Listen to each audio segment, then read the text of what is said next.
anjing yang selalu mengikuti orang yang berdakwah, orang yang berjuang di jalan Allah, maka anjing itu pun menjadi mulia. Sallallahu ala Muhammad, sallallahu ala Muhammad, sallallahu ala Muhammad, sallallahu ala Muhammad, sallallahu ala Muhammad, sallallahu ala Muhammad, sallallahu ala Muhammad. Bismillahirrahmanirrahim. Assalamualaikum warahmatullahi wabarakatuh. Alhamdulillahirabbil alamin, wassalatu wassalamu ala asrafil anbiya wal mursalin sayyidina wa maulana Muhammadin wa ala alihi washabbihi ajmain, amma ba'd. Pertama dan utama, marilah kita panjatkan bersyukur kita kepada Allah Subhanahu wa taala, yang mana dengan izinnya jualah sehingga kita masih diberikan kesempatan untuk berbuat baik lagi. Kita masih disehatkan badan, dan mudah-mudahan kita semua dimurahkan rezeki, ditetapkan iman, dan selalu dalam lindungan Allah Subhanahu wa taala. Salawat dan salam semoga selalu tercurah kepada junjungan kita Nabi besar Muhammad SAW. Saudaraku yang dirahmati Allah dimanapun antum berada, salawat memang sesuatu amalan yang sangat luar biasa, di mana apabila kita bersalawat maka Allah akan melipat gandakan balasannya. Satu kali kita bersalawat, Allah akan membalas salawat kita dengan 10 kali. Begitupun seterusnya, apabila kita memperbanyak maka Allah akan melipat gandakan, dan itu suatu hal yang pasti. Banyak amalan, akan tetapi kita belum tahu amalan itu bisa diterima atau tidak.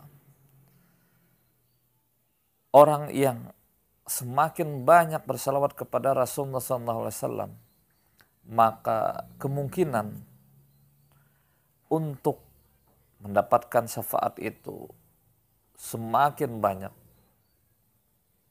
Apabila kita bisa istiqamah, maka kita akan mendapatkan berbagai macam keuntungan, keberkahan hidup, ketenangan hati, dan syafaat di akhirat nanti.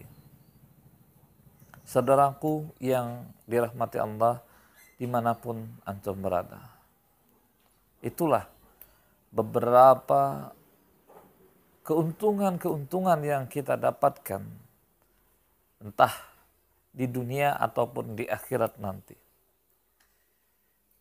Saudaraku yang dirahmati Allah dimanapun antum berada,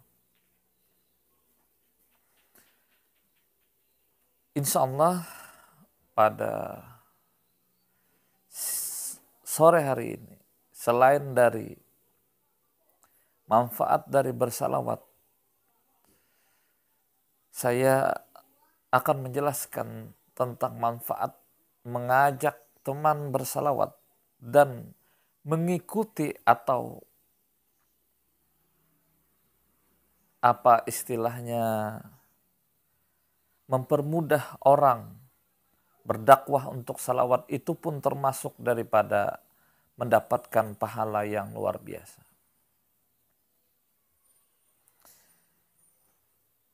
Kita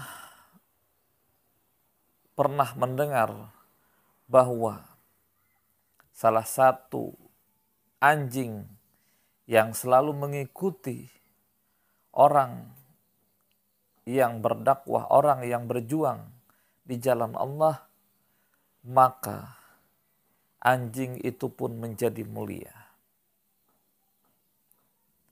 Sedangkan kita tahu bahwa anjing adalah binatang yang apabila air liurnya terkena kepada kita, maka harus dicuci beberapa kali, dan salah satunya dengan air tanah. Sedangkan di sini, karena dia selalu mengikuti para ulama, orang yang mempertahankan keimanan, maka anjing yang begitu hina diangkat derajatnya oleh Allah Subhanahu wa taala, yaitu anjingnya Ashabul Kahfi. Sebagian daripada riwayat mengatakan namanya anjing itu adalah Kitmir. Saudaraku yang dirahmati Allah dimanapun antum berada.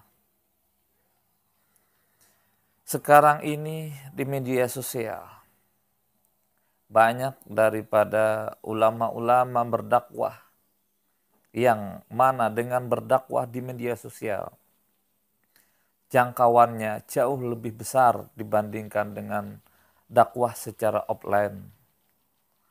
Orang yang berdakwah secara offline atau berdakwah dari masjid ke masjid yang lain, dari tempat ke tempat yang lain, dari rumah ke rumah yang lain, itu biasanya masih lumayan kecil. Karena semisal di desa A cukup dia berdakwah cuma di desa A, di desa B cukup di situ, kan tidak bisa sampai kemana-mana. Akan tetapi kalau tersentuh di teknologi, kita bisa berdakwah melalui YouTube, bisa berdakwah melalui Facebook, bisa berdakwah melalui media-media massa dan lain sebagainya. Yang mana itu jauh lebih cepat edarannya. Saudaraku yang dirahmati Allah dimanapun antum berada. Akan tetapi di sini saya mencontohkan kita berdakwah di Facebook, membagikan link-link dakwah. Ada saja dari grup-grup yang menolak.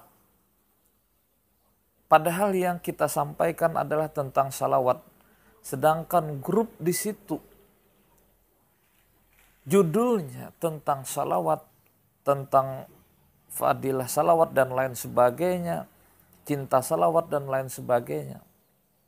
Kenapa kita memposting, kita mengupload tentang salawat kok ditolak?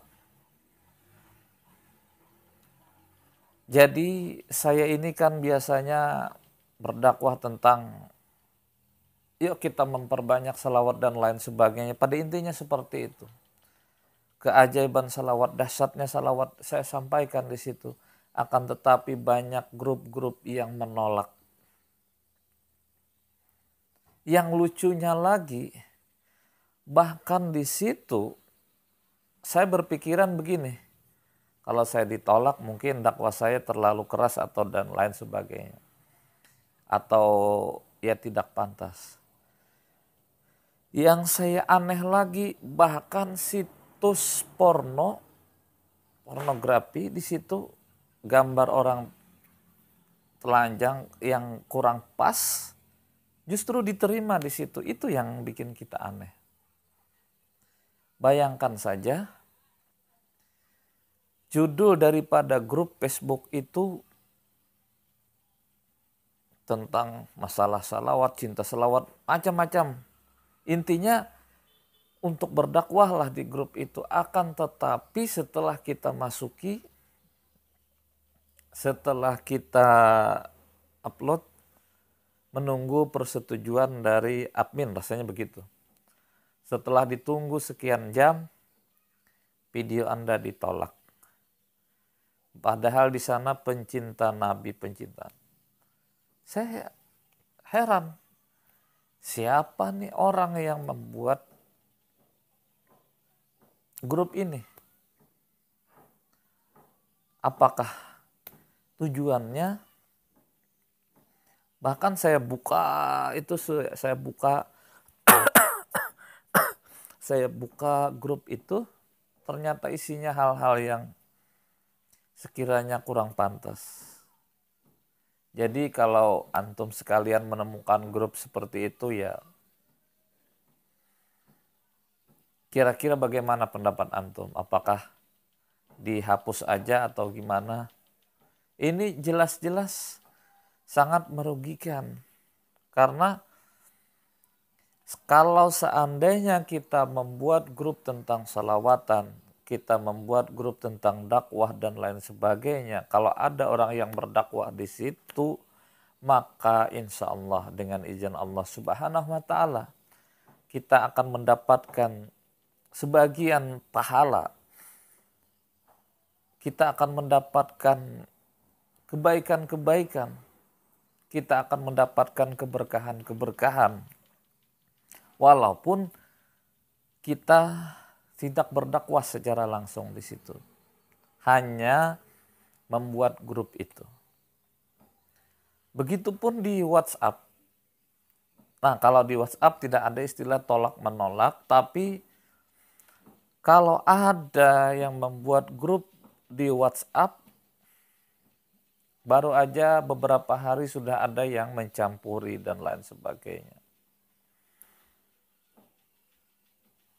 Padahal sama halnya dengan di Facebook dan di media sosial lainnya, apabila kita membuat grup, kita jaga sama-sama, kita amalkan sama-sama, ada kegiatan tausiah, ceramah agama, dan lain sebagainya kita dengarkan sama-sama, maka insya Allah melalui media grup Facebook, WhatsApp, dan lain sebagainya, itu pun kita akan mendapatkan suatu keberkahan.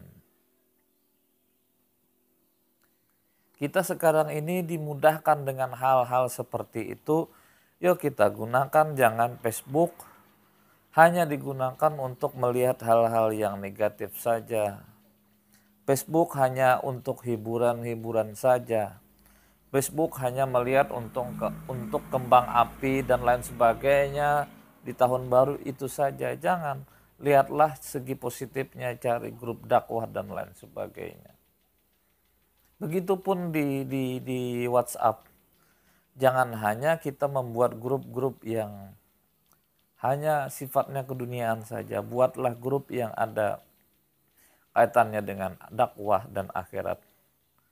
Karena kita belajar itu bisa di mana-mana, salah satunya melalui media sosial. Mudah-mudahan video ini ada manfaatnya. Wabillahi taufiq wal hidayah. Wassalamualaikum warahmatullahi wabarakatuh.